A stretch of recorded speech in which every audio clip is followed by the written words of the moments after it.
Hello friends, welcome to my YouTube channel घटना चक्र पूर्वालोकन भारतीय इतिहास की वीडियो सीरीज़ में आज की वीडियो भारत में 6ठी शताब्दी ईसा पूर्व कैसी राजनीतिक दशा थी उसके बारे में है। ठीक है, तो इसमें लिखा है कि बौद्ध ग्रंथ अंगुत्तर निकाय से ज्ञात होता है कि गौतम बुद्ध के जन्म के पूर्व प्राचीन भारत 16 बड़े राज्यों में विभाजित था। ठीक है, तो यानी किस ग्रंथ के अनुसार हमको ये बात पता चलती है, तो बौद्ध अंगुत्तर निकाय। देखो मतलब कई सारी अलग अलग रचनाएं हैं, उनमें इनकी संख्या सेम नहीं है। सभी रचनाओं में 16 स्वीकार नहीं की गई, कहीं 20 है तो कहीं 22 है, इस तरीके से। लेकिन जिसको ज़्यादा प्रामाणिक माना जाता है वो बौद्ध अंगुत्तर निकाय को। ठीक है, तो ऐसा क्वेश्चन आए कि जो महाजनपदों की संख्या है वो 16 है, तो वो किस उसके अनुसार है, तो अंगुत्तर निकाय के। और ये भी ध्यान रखना है कि अलग अलग जगह अलग अलग मिलती है संख्या इसकी। अब इसमें दे रखा है कि इन्हें 16 महाजनपद कहा गया। इन 16 महाजनपदों के नाम है कौशल, काशी, मगध, अंग, वज्जी, चेद, मल्ल, वत्स, कुरु, पांचाल, मत्स्य, सूरसेन, कंबोज, अवंती, अस्मक तथा गांधार। देखो ये सारे नाम जो दे रखे हैं ना, ये भी पीछे भी लिखे हैं इसमें, उसमें देखेंगे और एक बार मैप के थ्रू भी देख लेंगे। ठीक है, यहाँ पे सिर्फ ऐसे रटा नहीं जाने का, ये पढ़ती हूँ सिर्फ मैं आगे क्या लिखा है इसमें। जैन ग्रंथ भगवती सूत्र में भी इन 16 महाजनपदों के नाम मिलते हैं, किंतु इसमें कुछ नाम भिन्न दिए गए हैं। ठीक है, मतलब भगवती सूत्र जो जैन ग्रंथ है उसमें भी संख्या 16 मिल रही है, लेकिन वहाँ पे महाजनपद जो हैं, महाजनपद के जो नाम है उनमें डिफरेंस है दोनों में। यहाँ नामों में डिफरेंस है और कहीं संख्या में डिफरेंस है। ठीक है, तो जो हम 16 महाजनपदों के बारे में पढ़ेंगे वो इसी के अकॉर्डिंग पढ़ेंगे। अब इसमें दे रखा है कि इसमें जो कुछ नाम दिए गए हैं वो थोड़े से भिन्न हैं। अब इसमें नाम दे रखे हैं ये 16 भगवती सूत्र के अनुसार कौन से, तो ये हमें याद नहीं करने, यही याद हो जाए वही काफ़ी है। लिख रखा है इसमें आगे कि बिहार के वर्तमान भागलपुर तथा मुंगेर जिले के अंग महाजनपद के अंतर, ये सब छोड़ो, यही दे रखा है यहाँ पे, इसके बारे में यहाँ से देखते हैं। महापरिनिर्वाण सूत्र में इन 6 महानगरों के नाम प्राप्त होते हैं। ये हैं चंपा, राजगृह, बनारस, साकेत, कौशाम्बी, श्रावस्ती। वैशाली के लिच्छवियों ने विश्व का पहला गणतंत्र स्थापित किया। इसमें जो अभी यहाँ तक सिर्फ 2 फैक्ट याद रखो, एक तो बौद्ध अंगुत्तर निकाय के अनुसार 16 बड़े महाजनपद, और दूसरा ये कि भगवती सूत्र में भी 16 मिलते हैं लेकिन नाम अलग है। ठीक है, एक और यहाँ पे तीसरा ये कि वैशाली के जो लिच्छवी थे उन्होंने विश्व का पहला गणतंत्र स्थापित किया था। ठीक है, तो ये ना हमारे मेंस के लिए भी इंपॉर्टेंट हो जाता है, या फिर कोई ऐसे वगैरह लिखते हैं उसमें भी कि सबसे पहला जो गणतंत्र था ना वो भारत में ही मिलता है हमें। ठीक है, यानी जैसे अभी हम विश्व का सबसे बड़ा लोकतंत्र हैं, और उसी हिसाब से अगर सबसे पुराने के साक्ष्य देखे जाएँ तो वो भी यहाँ पे मतलब गणतंत्र के साक्ष्य जो हैं भारत के ही हैं सबसे पुराने। ठीक है, सूत्र निपात में वैशाली को मगधमपुरम कहा गया है। तो ये 3-4 चीज़ें बस याद रखनी है, 1, 2 और ये 3। ठीक है, इनके नाम वगैरह हम मैप पे देख लेंगे और पीछे इसमें डिटेल में दे रखा है वो पढ़ लेते हैं। ये महाजनपद के नाम हैं 16, और आधुनिक स्थल कहाँ है, राजधानी कहाँ है। देखो अगर आपके पास अपना मैप है ना तो उसमें भी देखते चलना, जिससे कि साथ के साथ याद होता रहेगा। तो जो कुरु है मतलब महाजनपद कुरु, वो आधुनिक क्षेत्र उसमें कौन सा आएगा, मेरठ, दिल्ली, थानेसर। तो कुरु की राजधानी थी इंद्रप्रस्थ। ठीक है, पांचाल की राजधानी 2 थी, उत्तरी दिशा में जो थी वो अहिक्षेत्र और नीचे वाली कामपिल। तो पांचाल में 2 थी, अहिक्षेत्र और कामपिल। वर्तमान में क्षेत्र देखा जाए तो ये यूपी के ज़िले हैं, बरेली, बदायूं और फर्रुखाबाद। ठीक है, शूरसेन ये भी यूपी में ही पड़ता था, इसकी राजधानी थी मथुरा। ठीक है, तो मथुरा वाला आज के टाइम पे भी मथुरा का नाम मथुरा ही है, तो ब्रजमंडल वाला क्षेत्र आएगा। चौथा है इसमें वत्स, तो वत्स की राजधानी थी कौशाम्बी, वर्तमान में भी कौशाम्बी जिला है। ठीक है, तो कौशाम्बी वाला क्षेत्र, प्रयागराज वाला क्षेत्र वत्स महाजनपद के अंतर्गत आता था, ये भी यूपी का है। ठीक है, देखो 16 में से ना 8 जो हैं ये यूपी में ही मिलेंगे, शायद 8 ही हैं। देखो ये यूपी में हो गया एक, और इसका क्षेत्र भी यूपी में आ गया, मेरठ वाला 2, हालांकि अलग जगह भी है तो, लेकिन है यूपी में तो है ही। तो 1, 2 और देखो ये 3, 4, 5, 6, 7, यहाँ तक अभी ये यूपी के ही चल रहे हैं। ठीक है, तो वत्स देख लिया हमने। कौशल में है श्रावस्ती, वर्तमान का मतलब इसकी जो राजधानी थी कौशल की, साकेत या फिर श्रावस्ती, और वर्तमान में भी श्रावस्ती जिला है यूपी का। ठीक है, तो अवध का जो पूरा क्षेत्र है अयोध्या मंडल, वो सारा का सारा कौशल महाजनपद के अंतर्गत आता था। ठीक है, अब है एक मल्ल महाजनपद। तो मल्ल महाजनपद की 2 राजधानी थी, कुशीनारा और पावा। तो कुशीनारा और पावापुरी महावीर स्वामी से संबंधित, और कुशीनारा गौतम बुद्ध से संबंधित, है ना, हमने पढ़ा ही था। तो कुशीनारा और पावा इसकी 2 राजधानी थी, और 2 राजधानी और हमने किसकी देखी, अहिशात्र की और कंपिल की। वर्तमान में कौन सा क्षेत्र है, तो कुशीनारा से ही समझ में आ रहा है, कुशीनगर वाला, तो कुशीनगर के आसपास का भी। अब है काशी, तो काशी की राजधानी थी वाराणसी, वर्तमान में भी वाराणसी है ही, है ना, और वाराणसी के आसपास वाला क्षेत्र काशी के अंतर्गत आता था। अब है अंग, देखो कुछ जो राजधानियां हैं उनके नाम परिवर्तित हो गए, तो वो हमें ध्यान रखने की मतलब आवश्यकता पड़ेगी कि वर्तमान में उस जगह को क्या बोला जा रहा है, तभी तो हम समझ पाएंगे कि वर्तमान लोकेशन क्या है उसकी, है ना। लेकिन ज़्यादातर जो है या तो सेम है, थोड़ा बहुत डिफरेंस हुआ है, वो मतलब हम रिलेट कर सकते हैं कि इसका मतलब क्या होगा, जैसे कि कुशीनारा है ना, तो कुशीनारा से समझ आ रहा है। काशी का हो गया वाराणसी। अंग, अंग है ये पड़ेगा बिहार में, तो इसकी राजधानी थी चंपा। और वर्तमान में कौन सा क्षेत्र है, तो वर्तमान में बिहार का भागलपुर और मुंगेर, मतलब ईस्ट की तरफ, बिहार में भी ईस्ट साइड में। अब है ये मगध, मगध की राजधानी गिरिव्रज या गिरिव्रज अथवा राजगृह, ठीक है, मगध की राजधानी ये थी। और वर्तमान में कौन सा क्षेत्र है, पटना वाला, पटना गया वाला, मतलब इस साइड ईस्ट की तरफ आ जाता है। अब है वज्जी, वज्जी महाजनपद, वज्जी महाजनपद की राजधानी थी वैशाली, ये भी बिहार में पड़ता है। तो बिहार में ये कौन सा वाला क्षेत्र है, वैशाली, दरभंगा आदि जिले तथा नेपाल का मिथिला क्षेत्र, ठीक है। फिर है इसमें चेदी, इसकी राजधानी थी सेठीवती। वर्तमान में कौन सा क्षेत्र है, ये बुंदेलखंड क्षेत्र का पूर्वी भाग एवं निकटवर्ती क्षेत्र, ठीक है। तो ये वाला हिस्सा भी ना, इसमें से भी ये कुछ यूपी में आ जाता है, ठीक। तो ये 8 हो गए ना। अब है मत्स्य, अब इसकी राजधानी थी विराटनगर, ये बिल्कुल अलग है, ये भी अलग है, ये थोड़ा देखने पड़ेंगे, बाकी तो ये हमने पहले पढ़ा था जब हम इसकी वो पढ़ रहे थे, बौद्ध संगीति के बारे में पढ़ रहे थे, तो हमने देखा था गिरिव्रज और राजगृह जो हैं ये वर्तमान में क्या कहे जाते हैं, वहाँ पे नाम आया था। तो अभी तक यहाँ पे 1-2 याद करने की ज़रूरत पड़ी होगी वर्तमान लोकेशन के बारे में। ये देखना पड़ेगा कि भाई सेठीवती जो थी राजधानी, ये वर्तमान में कौन सी है, तो ये है बुंदेलखंड वाला क्षेत्र, ठीक है। मत्स्य हो गया, इसकी राजधानी थी विराटनगर, और वर्तमान में जयपुर, अलवर और भरतपुर वाला क्षेत्र, यानी ये राजस्थान। अशमक, अशमक की राजधानी थी पोटन या फिर पोटली, ये कहाँ पड़ेगा, ये पड़ेगा नर्मदा नदी गोदावरी नदी घाटी का मध्य क्षेत्र, ठीक है, नर्मदा और गोदावरी घाटी का मध्य क्षेत्र अशमक। अब है अवंती, अवंती की राजधानी थी उज्जैनी या महेशमती, ये भी एमपी में पड़ेगा। तो इसमें कौन सा मतलब वर्तमान में कौन सी जगह है, ये पश्चिमी तथा मध्य मालवा क्षेत्र, ठीक है। फिर है गांधार, ये मतलब आधुनिक भारत से बाहर का क्षेत्र हो गया, पाकिस्तान का पश्चिमी भाग तथा अफगानिस्तान का पूर्वी भाग, ठीक है। तो ये कहाँ पड़ेगा, मतलब इसकी राजधानी थी तक्षशिला, गांधार की राजधानी थी तक्षशिला। वर्तमान में कौन सा क्षेत्र है, पाकिस्तान का पश्चिमी भाग है तथा अफगानिस्तान का पूर्वी भाग। अब है 16वां नंबर कम्बोज, इसकी राजधानी थी राजपुर या फिर हाटक, ठीक है। तो वर्तमान में कौन सी जगह, जम्मू एवं कश्मीर का कुछ क्षेत्र एवं हजारा जिला पाकिस्तान का। तो जम्मू कश्मीर मतलब जम्मू कश्मीर का अगर हम इस तरीके से देखें तो इस साइड वाला क्षेत्र आएगा, क्योंकि इसमें पाकिस्तान का क्षेत्र भी सम्मिलित है ना, अगर हम मैप इंडिया के मैप पे इस तरीके से देखें तो। अब मैं ऐसे मैप पे दिखा दूँ यहाँ पे,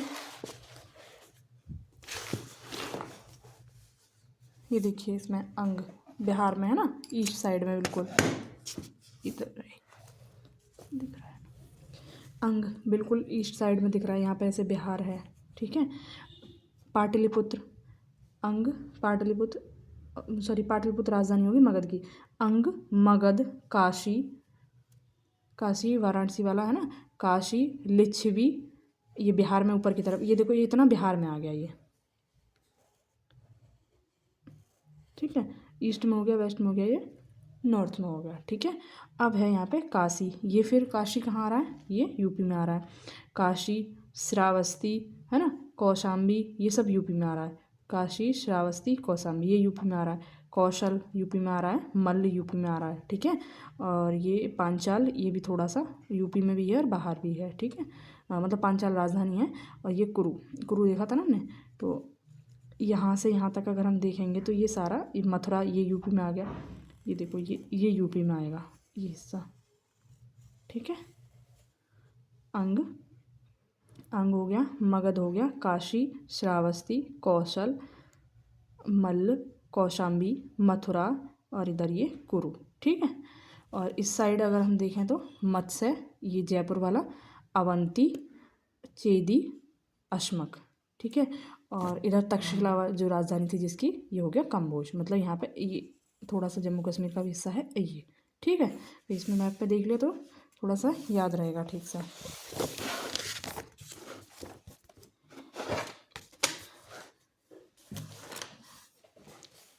वैशाली बुद्ध काल का सबसे बड़ा तथा शक्तिशाली गणराज्य था। देखिए, तो बुद्ध काल में सबसे बड़ा गणराज्य और सबसे शक्तिशाली कौन सा था, तो वो था वैशाली। ठीक है। पुराणों के अनुसार मगध पर शासन करने वाला पहला राजवंश बृहद्रथ वंश था। तो मगध के बारे में हमें काफ़ी पढ़ना है, मगध का हमें सारा पढ़ना पड़ेगा। हर्यक वंश, बृहद्रथ वंश, नंद वंश, मौर्य वंश, ये सब पढ़ेंगे। ठीक है। क्योंकि मगध शक्तिशाली बनता है बाद में, और यहाँ पे मौर्य साम्राज्य की स्थापना होती है, फिर उसके बाद में गुप्त वगैरह आते हैं। तो यहाँ से ही सारा मतलब एक तरीके से सेंटर बनने लगता है, यहीं से कंट्रोल होती है पूरे भारत की राजनीति। तो इस वजह से मगध की राजनीति स्पेशली हमें पढ़नी पड़ेगी। तो पुराणों के अनुसार मगध पर शासन करने वाला पहला राजवंश कौन सा था, बृहद्रथ। ठीक है। इस वंश के पहले राजा बृहद्रथ का पुत्र जरासंध था, जिसने गिरिव्रज यानी राजगृह को अपनी राजधानी बनाया। तो सबसे पहले जैसे मगध पर शासन किया था बृहद्रथ ने सबसे पहली बार, और फिर उसकी जो राजधानी बनी, हमने अभी पढ़ा था मगध की राजधानी कौन सी थी, गिरिव्रज या राजगृह। तो वो राजधानी किसने मतलब बनाई थी, तो वो बृहद्रथ ने नहीं बनाई थी, बृहद्रथ के पुत्र ने बनाई थी। देखो स्टार्टिंग में जब स्थापना हो रही होती है ना, जो पहला वाला शासक होता है वो इतना ज़्यादा कुछ कार्य नहीं कर पाता, उससे नेक्स्ट जो होता है वो कर पाता है, क्योंकि उस टाइम इतने सारे ज़्यादा उसके शत्रु हो रहे होते हैं, वो अपने आप को स्टेबल कर ले वहाँ पे, वही बहुत है ना। महाभारत के वन पर्व में राजगृह को जरासंध की राजधानी बताया गया। ये सब याद नहीं करना, बस इतना याद रहे कि पहला शासन किसने किया था, बृहद्रथ राजवंश ने, और इसका शासक भी पहला बृहद्रथ था, और उसकी जो राजधानी बनाई वो उसके पुत्र ने यानी जरासंध ने बनाई। ठीक है। अब है कि बौद्ध ग्रंथों के अनुसार मगध का प्रतापी शासक बिंबिसार था। ठीक है। अब आता है मगध। ये तो हमने देख लिया कि वैशाली हो गई बुद्ध के समय, सबसे बड़ा जो महाजनपद था, या फिर सबसे बड़ा शक्तिशाली गणराज्य जो था वो वैशाली हो गया। अब आ रहा है इसमें कि सबसे बड़ा जो शासक था वो कौन था, तो वो बौद्ध ग्रंथों के अनुसार मगध का एक प्रथम प्रतापी शासक बिंबिसार था। यह हर्यक वंश से संबंधित था। ठीक है। तो ये बिंबिसार किससे संबंधित था, हर्यक वंश से। तो देखो गणराज्य हमें अलग से भी पढ़ने हैं। इसके गणराज्य क्यों पढ़ने हैं, क्योंकि उसमें एक तरीके से कैसी है, मतलब लोकतांत्रिक व्यवस्था होती थी उसमें, क्योंकि 3-4 राजा होते थे। ठीक है। तो गणराज्यों के बारे में हमें देखेंगे, इसमें दिया है आगे कि कौन से गणराज्य थे। तो उन गणराज्य में सबसे बड़ा जो था वो वैशाली था, और वैसे देखें तो सबसे शक्तिशाली राजा कौन था, तो वो मगध का शासक था। ठीक है। काशी का सबसे शक्तिशाली शासक ब्रह्मदत्त था। अब ये काशी का दे रखा है, ब्रह्मदत्त था। तो ये हमें क्यों याद करना पड़ेगा, क्योंकि ये काशी यूपी से संबंधित है। तो यूपीपीएससी के एग्ज़ाम के लिए यूपी स्पेशल उसमें है भी, इस वजह से हमें ये याद होना चाहिए कि काशी का सबसे शक्तिशाली शासक ब्रह्मदत्त था। देखो काशी कैसी है, मतलब एक तरीके से तीर्थ स्थान टाइप है ना। तो ब्रह्मदत्त यानी ब्राह्मण से कनेक्ट करके काशी का सबसे शक्तिशाली ब्रह्मदत्त था। इसने कौशल पर विजय प्राप्त की थी। अंततोगत्वा कौशल के राजा कंस ने काशी को जीतकर अपने राज्य में शामिल कर लिया था। प्रसेनजित के समय कौशल का काशी के अतिरिक्त कपिलवस्तु के शाक्य, केसपुत्र के कलाम, रामग्राम के कोलिय, पावा और कुशीनारा के मल्ल, ये सारे क्या हैं, ये गणराज्य हैं। अभी एक बार मैं फिर से याद कराऊंगी। पावा और कुशीनारा के मल्ल, पिपली वन के मौर्य आदि गणराज्यों पर अधिकार था। देखो अब हमने देखा कि काशी का सबसे शक्तिशाली शासक था ब्रह्मदत्त, उसने कौशल पर विजय प्राप्त की थी। और लास्ट में क्या होता है कि कौशल के राजा कंस ने काशी को जीतकर अपने राज्य में शामिल कर लिया। यानी काशी का सबसे शक्तिशाली जो शासक था उसने पहले कौशल को जीता, फिर से कौशल के राजा कंस ने काशी को जीत लिया। प्रसेनजित के समय कौशल का काशी के अतिरिक्त जो प्रसेनजित के समय, मतलब ये कौशल ने काशी को तो जीता ही जीता, उसके बाद में अब इसमें दे रखा है जो राजा प्रसेनजित होता है, कौशल का राजा होता है। ठीक है। तो प्रसेनजित के समय कौशल का काशी के अतिरिक्त कपिलवस्तु के शाक्य, अब ये सारे गणराज्यों के नाम मिलेंगे। मतलब इसमें ये लास्ट में ये कंक्लूड किया जाएगा कि कौशल का काशी पे तो अधिकार यहाँ हो ही गया, इन सब पर भी एक तरीके से अधिकार था, मतलब प्रभुत्व था, जैसा भी कहना चाहें। और ये क्या है, ये सारे के सारे गणराज्य हैं। तो कपिलवस्तु के शाक्य गणराज्य, केसपुत्र के कालाम गणराज्य, और रामग्राम के कोले गणराज्य, पावा और कुशीनारा के मल्ल, मतलब मल्ल गणराज्य की दोनों राजधानी थी ना, तो पावा और कुशीनारा के मल्ल, पिप्पली वन के मौर्य आदि गणराज्यों पर भी अधिकार था। ठीक है। तो अब हम इसमें क्या देख रहे हैं कि जो कौशल महाजनपद है वो अपने आसपास के जो गणराज्य हैं या फिर राज्य हैं उन पर अपना प्रभुत्व स्थापित करता जा रहा है। ठीक है। अब है कि संयुक्त निकाय के अनुसार प्रसेनजित 5 राजाओं के एक गुट का नेतृत्व करता था, जो प्रसेनजित था। महाकाव्य काल में कौशल राज्य की राजधानी अयोध्या थी। कौशल के प्रमुख नगर श्रावस्ती और अयोध्या थे। तो कौशल के प्रमुख नगर कौन से थे? श्रावस्ती और अयोध्या। अब ये कौशल कहाँ पड़ रहा है? ये यूपी में पड़ रहा है, और हम ये देख रहे हैं कि ये कौशल आसपास में अपनी विजय करता जा रहा है। ठीक है, तो ये हमारे लिए इंपॉर्टेंट हो जाता है। बुद्ध काल में कौशल के 2 भाग हो गए, उत्तरी भाग की राजधानी श्रावस्ती और दक्षिणी भाग की राजधानी साकेत। ठीक है, उत्खननों के आधार पर ज्ञात होता है कि प्राचीन श्रावस्ती का नगर विन्यास अर्धचंद्राकार था। पूर्वी उत्तर प्रदेश के कुशीनगर, देवरिया आदि जिले के निकटवर्ती क्षेत्र में मल्ल महाजनपद स्थित था। तो मल्ल महाजनपद कहाँ था? जिसकी 2 राजधानी थी, पावा और कुशीनगर। तो अभी हमने देखा भी था यहाँ पर जब हम पढ़ रहे थे, तो कुशीनारा से ही हमें समझ आ रहा था कि कुशीनगर के आसपास फिर देवरिया वगैरह पड़ता है। ठीक है, तो इसके भी 2 भाग थे, एक की राजधानी थी पावा और दूसरी की थी कुशीनारा या फिर कस्या। अब जो पावा राजधानी है, इसका दो नाम और हैं, एक तो फाजिल नगर और उस्मानपुर। ठीक है, मल्ल की राजधानी है ये दोनों, पावा और कुशीनारा। 6ठी शताब्दी ईसा पूर्व में आधुनिक बुंदेलखंड के पूर्वी तथा उसके समीपवर्ती भागों में चेदी महाजनपद स्थित था। तो चेदी महाजनपद कहाँ था? बुंदेलखंड वाला क्षेत्र, ये यूपी में भी आ गया। इसकी राजधानी सेत्यवती थी, जिसकी पहचान महाभारत में शुक्तमुति से की जाती है। महाकाव्य काल में चेदी का शासक शिशुपाल था। ठीक है, बुंदेलखंड वाला क्षेत्र में था ये सेत्यवती, है ना, मतलब सेत्यवती उसकी राजधानी हो गई, जो चेदी महाजनपद था। और शिशुपाल को फिर हम कहाँ पढ़ते हैं? महाभारत में, है ना। तो अब है कि महाकाव्य काल का मतलब है रामायण और महाभारत। जब रामायण महाभारत क्या है? महाकाव्य हैं। इनकी रचना जिस काल में हुई उसको महाकाव्य काल कह दिया गया। ठीक है, तो महाकाव्य काल में चेदी का शासक शिशुपाल था, जिसका वध कृष्ण द्वारा किया गया। प्रयागराज एवं कौशाम्बी जिले के आसपास के क्षेत्रों में वत्स महाजनपद था। ठीक है, वत्स महाजनपद कहाँ था? प्रयागराज और कौशाम्बी जिले के आसपास। विष्णु पुराण से ज्ञात होता है कि हस्तिनापुर के राजा निचक्षु ने हस्तिनापुर के गंगा के प्रवाह में बह जाने के बाद कौशाम्बी को अपनी राजधानी बनाया था। इसमें ऐसा कुछ है नहीं याद करने का। बुद्ध काल में यहाँ पौरव वंश का शासन था। यहाँ का शासक उदयन था। बौद्ध भिक्षु पिंडोला ने उदयन को बौद्ध मत में दीक्षित किया था। उदयन वासवदत्ता की दंतकथा उज्जैन से संबंधित है। इस कथा को महाकवि भास ने अपने नाटक स्वप्न वासवदत्ता में वर्णित किया है। देखो, यूपीएससी में ना नाटक और नाटककार के बारे में काफ़ी पूछ रखा है। इवन दैट ये भी पूछ रखा है कि इस नाटक में क्या लिखा है, मतलब इस नाटक की कथा वस्तु क्या है, मतलब किस पर आधारित है। तो ये देखो, जो महाकवि भास हैं, उन्होंने एक नाटक लिखा जिसका नाम था स्वप्न वासवदत्ता। तो इसमें किसकी कहानी है? तो इसमें उदयन और वासवदत्ता की मतलब प्रेम कहानी है एक तरीके से। ठीक है, तो दंत कथा मतलब सुनी सुनाई, कहीं कोई लिखित साक्ष्य ना हो, इस तरीके से। तो उदयन और वासवदत्ता की प्रेम कहानी की जो दंत कथा है, उसी पर आधारित महाकवि भास की है स्वप्न वासवदत्ता। ठीक है, तो ये याद रखनी है यहाँ पे।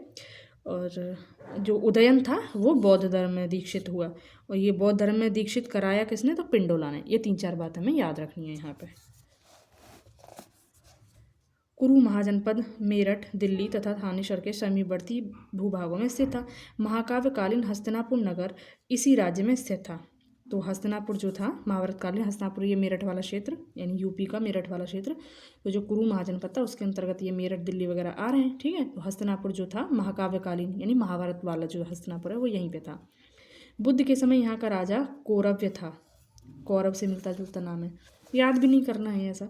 पांचाल महाजनपद आधुनिक रुहेलखंड क्षेत्र के बरेली, बदायूं, फर्रुखाबाद आदि जिलों से मिलकर बनता है। प्रारंभ में इसके 2 भाग थे। उत्तरी भाग जो था उसकी राजधानी थी उत्तरी भाग जो था पांचाल, उत्तरी भाग को कहते थे पांचाल।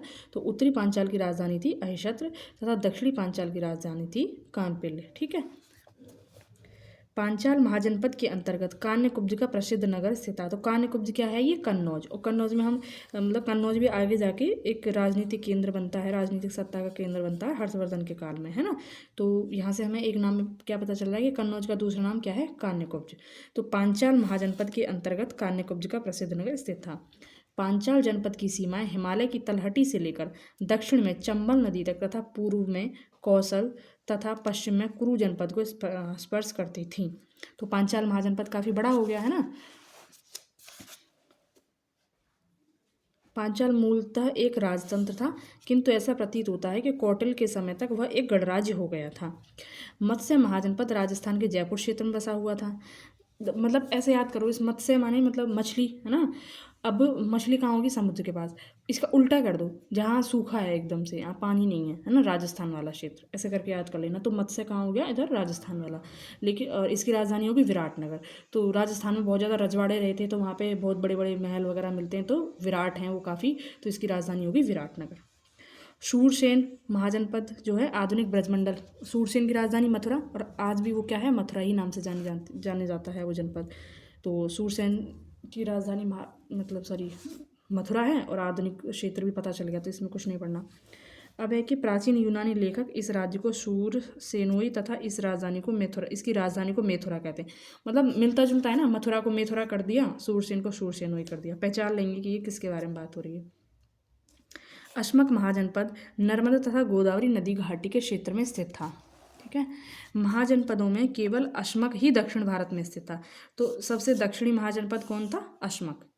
अवंती महाजनपद पश्चिमी तथा मध्य मालवा के क्षेत्र में बसा था।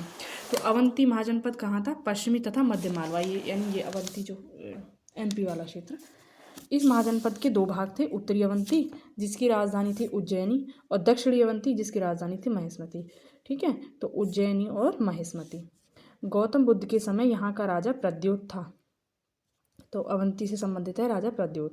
बिंबिसार के समय में मगध के साथ प्रद्योत के संबंध मैत्रीपूर्ण थे। बिंबिसार के समय मगध के साथ प्रद्योत के संबंध, यानी मगध का और अवंती का संबंध कैसे थे? मैत्रीपूर्ण, मगध और अवंती।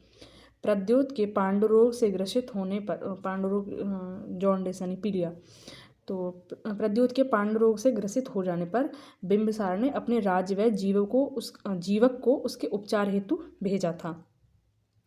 तो ये अब ऐसे पूछ ले कि जो जीवक है वो किसके राज दरबारी हैं? तो वो हैं बिंबिसार के, है ना।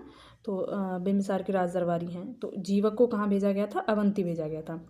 बौद्ध पुरोहित महाकच्चायन के प्रभाव से प्रद्योत जो है बौद्ध बन गया था। तो प्रद्योत यानी अवंती वाला। तो बौद्ध पुरोहित महाकच्चायन, महाकच्चायन का नाम हमने पीछे पढ़ा है, देखना एक बार, याद आएगा।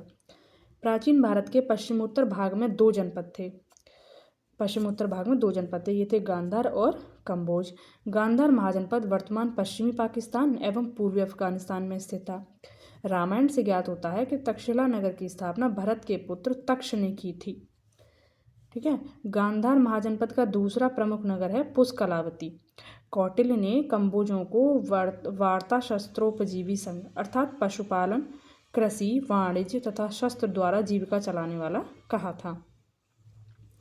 कंबोजों को कहा था, मतलब ये सिर्फ ये वर्ड याद रहे कि कौटिल्य ने किसको वार्ता शस्त्रोपजीवी कहा था, तो वो कहा था कंबोजों को। कंबोज की राजधानी हाटक।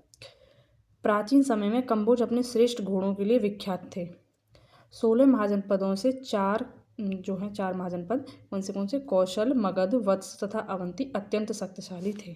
ठीक है, कुल मिला के अगर कंक्लूड किया जाए तो कौन से शक्तिशाली थे? तो कौशल, मगध, वत्स तथा अवंती। ठीक है, कौशल का हमने पढ़ा था ना, जो यूपी में आ रहा था, उसने आसपास के सारे गणराज्य थे उन पर अपना अधिकार कर रखा था। और मगध के बारे में तो कई बार बताया ये कि मगध में ही मौर्य वंश की भी स्थापना होती है आगे जाके। और अवंती ये इधर MP वाला क्षेत्र में आ गया। तो अवंती से मगध के काफ़ी संबंध थे, और राज दरबार जीवक यहाँ भेजा था। ठीक है, और एक हो गया ये वत्स। अब है कि 16 महाजनपदों में से 8 वर्तमान उत्तर प्रदेश में स्थित हैं। तो अब ये फैक्ट याद रखना है कि 16 में से 8 महाजनपद कहाँ हैं? यूपी में ही हैं। और ये महाजनपद हैं काशी, कौशल, वत्स, मल्ल, कुरु, पांचाल, शूरसेन तथा चेदी। बुद्ध काल में गंगा घाटी में कई गणराज्यों के अस्तित्व का प्रमाण मिलता है। ठीक है, तो गणराज्यों के सारे नाम हमको याद रखने हैं। गणराज्य कपिलवस्तु के शाक्य एक बार हम देख चुके हैं, फिर दोबारा देखेंगे, याद हो जाएगा। सुमसुमार गिरी के भग्ग, ये इधर आता है यूपी के नीचे की तरफ, मतलब दक्षिण यूपी में दक्षिण की तरफ मिलेगा। अलकप के बुली, केसपुत्र के कलाम, ये गंगा यमुना दोआब की तरफ आएगा। रामगाम के कोलिय, और ये आएगा अगर जैसे हम ये यूपी का इस तरीके से मैप बनाएं कुछ, तो यहाँ पे कहीं आएगा ये रामग्राम के कोलिय। और पावा के मल्ल, पावा ये कुशीनगर वाला, ये भी यहीं आएगा। ठीक है, तो कुशीनारा के मल्ल और पावा के मल्ल। पिपली वन के मौर्य, ये भी यहीं कहीं है। देखो ये यहाँ से लेके और ये यहाँ तक इसी साइड में आएंगे। वैशाली के लिच्छवी तथा मिथिला के विदेह, ये सारे क्या हैं, ये सारे गणराज्यों के नाम दे रखे हैं। और जो यूपी वाले हैं ये देख लिया आपने, एक तो ये सुमसुमारगिरी वाला, केशपुत्र वाला, रामगाम वाला, और कुशीनारा, पावा के मल्ल और पिपलीवन, ये सारे यूपी के हैं। सिक्कों के अध्ययन को न्यूमिस्मेटिक कहा जाता है। भारत के प्राचीनतम सिक्कों को आहत सिक्के या पंचमार्क सिक्के कहा जाता था। पहले ही बताया था, आहत सिक्के मतलब उसमें ऐसे ठप्पा लगा के कुछ मार्क, मतलब कुछ चिन्ह अंकित करना। जैसे ये कोई धातु हुई और इस पर किसी चीज़ से ठप्पा लगा दी तो वो गहरा हो जाएगा ना, यहाँ से ऐसे करके, तो इस तरीके से क्या होगा, एक तरीके से आहत कर दिया उस मुद्रा को, तो वो आहत सिक्के कहलाए, या फिर उनको पंचमार्क सिक्के भी कहते हैं। तो ये पंचमार्क सिक्के जो थे ये किसके बने होते थे, ये होते थे चांदी के बने, और इनको कहते थे कारशार्पण। ठीक है, तो हर काल में हर सिक्के के मतलब जैसे चांदी के सिक्के को अलग नाम दिया जाएगा, सोने के सिक्के को अलग नाम दिया जाएगा, इस तरीके से। जैसे निष्क जो था, निष्क पहले आभूषण था, फिर उसके बाद में मुद्रा में भी परिवर्तित हुआ उत्तर वैदिक काल में। इस तरीके से ये याद रखना है कि किस सिक्के को क्या नाम दिया जा रहा है ना, वो नाम किस काल से संबंधित है। तो जो कारशार्पण है वो महाजनपद काल से संबंधित है, और चांदी के सिक्कों के बारे में कहा जाता है। तो ये चांदी के बने होते थे, इनके ऊपर ठप्पा देकर निशान बनाया जाता था, इसीलिए इन्हें आहत सिक्के या पंचमार्क सिक्के कहा जाता था। ये सिक्के 6ठी शताब्दी ईसा पूर्व से मौर्य काल के मध्य प्राप्त होते हैं। बुद्ध घोष की टीका है सुमंगल विलासिनी। तो पहले तो ये पता होना चाहिए कि सुमंगल विलासिनी की रचना किसने की, तो वो बुद्ध घोष ने की। तो बुद्ध घोष की टीका सुमंगल विलासिनी से वज्र संघ की न्याय व्यवस्था के बारे में जानकारी प्राप्त होती है। इससे ज्ञात होता है कि वज्र संघ में 8 न्यायालय थे। तो जैसे गणराज्यों के, स्पेशली गणराज्यों के बारे में क्वेश्चन आ जाता है, तो उसमें मतलब एक लाइन हम ये भी जोड़, मतलब फिर हमें क्या बताना पड़ेगा, जो जो गणराज्य हैं उनके बारे में 2-4 लाइन लिखनी पड़ेगी, उनकी विशेषताओं के बारे में। तो जब उनकी विशेषताओं के बारे में लिखेंगे तो उसमें जो ये वज्र संघ है उसकी क्या विशेषता है, उसकी जो न्याय व्यवस्था है ना, यहाँ पे 8 न्यायालय हैं। कितना रह गया अभी, ये काफ़ी रह गया है एक वीडियो लाइक। तो आज बस इतना ही करते हैं, मिलते हैं नेक्स्ट वीडियो में। Thank you.